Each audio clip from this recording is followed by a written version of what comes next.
বিশ্বে নতুন করে আতঙ্ক তৈরি হয়েছে অ্যামপক্স বা মাঙ্কিপক্স ভাইরাস নিয়ে। এই সংক্রামক রোগ নিয়ে জরুরি সতর্কতা জারি করেছে বিশ্ব স্বাস্থ্য সংস্থা। আফ্রিকা থেকে ইউরোপে ছড়ানোর পর দুদিন আগে পাকিস্তানে মাঙ্কিপক্সে আক্রান্ত ব্যক্তি শনাক্ত হয়। এই সংবাদের পর জরুরি পদক্ষেপ হিসেবে হটলাইন চালু করেছে স্বাস্থ্য অধিদপ্তর।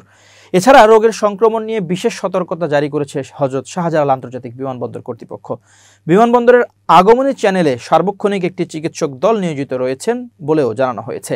স্বাস্থ্য অধিদপ্তরের বিজ্ঞপ্তিতে জানা গেছে, কারো মধ্যে মাঙ্কিপক্সের লক্ষণ দেখা দিলে দ্রুততম সময়ে সন্দেহভাজনদের 16263 এবং 10655 নম্বরে যোগাযোগ করতে হবে। এতে আরও বলা হয়, এমপক্স বা মাঙ্কিপক্স ভাইরাস দ্বারা সৃষ্ট একটি সংক্রামক রোগ। রোগের লক্ষণ হলো জ্বর, মাথা ব্যথা, মাংসপেশিতে ব্যথা, লিম্ফ নোড ফুলে যাওয়া, দুর্বলতা, গলা ব্যথা, কাশি এবং ত্বকে পানি ভর্তি ফোস্কা। তবে এমপক্স ভাইরাসে আক্রান্ত ব্যক্তি অনেক ক্ষেত্রে উপসর্গবিহীন থাকতে পারেন। আক্রান্ত ব্যক্তিদের ফুসকুড়ি হয়, যা হাত, পা, বুক, মুখ, লিঙ্গ, অন্ডকোষ, ল্যাবিয়া, যোনি, মলদ্বার সহ যৌনাঙ্গের কাছাকাছি হতে পারে। ফুসকুড়ি প্রাথমিকভাবে পানি ভর্তি ফোস্কার মতো দেখতে হয়।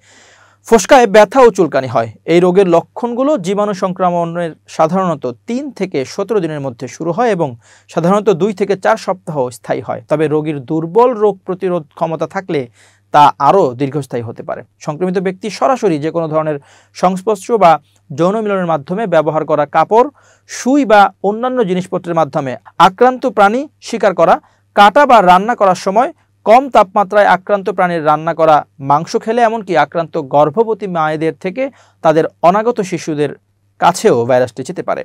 অ্যামপক্স প্রাথমিকভাবে পশুদের মধ্যেই দেখা যায়, তবে 2022 সাল থেকে ব্যাপকভাবে মানুষের মধ্যেও এই রোগটি ছড়িয়ে পড়তে শুরু করেছে। এই রোগের কোনো সুনির্দিষ্ট চিকিৎসা নেই। সাধারণত উপসর্গ ভিত্তিক চিকিৎসা, পরিচর্যা, পুষ্টিকর খাবার এবং পরিচ্ছন্ন পরিবেশ পেলেই রোগী দ্রুত ভালো হয়ে যায়। চিকিৎসকের পরামর্শে জ্বর, মাথা ব্যথা এবং পেশি ব্যথা কমানোর জন্য শুধু সেবন করা যেতে পারে। আক্রান্ত ব্যক্তিকে হাসপাতালে ভর্তি করে আইসোলেশনে রেখে ক্ষত না শুকানো পর্যন্ত চিকিৎসা করা গেলে রোগ ছড়ানোর আশঙ্কা কমে যাবে। কোনো দেশে এবং যাদের ঝুঁকি বেশি তাদের গুটি বসন্তের টিকা দেওয়ার জন্য বলা হয়েছে। এই টিকা মাঙ্কিপক্সের বিরুদ্ধে 85% সুরক্ষা প্রদান করে।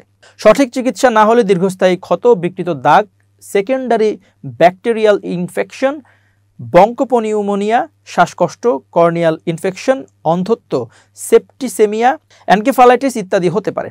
আফ্রিকার দেশ কঙ্গোয় প্রথম শনাক্ত হয়েছিল মাঙ্কিপক্স বা এমপক্স। এই মহাদেশের বুরুন্ডি, উগান্ডা, রুয়ান্ডা, কেনিয়া ছাড়িয়ে পৌঁছে গেছে ইউরোপের সুইডেন ও এশিয়ার পাকিস্তানেও।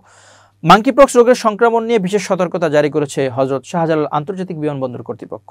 গতকাল বিমানবন্দরের নির্বাহী পরিচালক গ্রুপ ক্যাপ্টেন মোহাম্মদ কামরুল ইসলাম স্বাক্ষরিত বিজ্ঞপ্তিতে এ তথ্য জানানো হয়। এতে বলা হয়, মাঙ্কিপক্স বিষয়ে এয়ারলাইন্সগুলোকে সতর্ক থাকতে, মাঙ্কিপক্স লক্ষণযুক্ত কোনো যাত্রী থাকলে দ্রুত তা স্বাস্থ্য বিভাগে জানাতে হবে।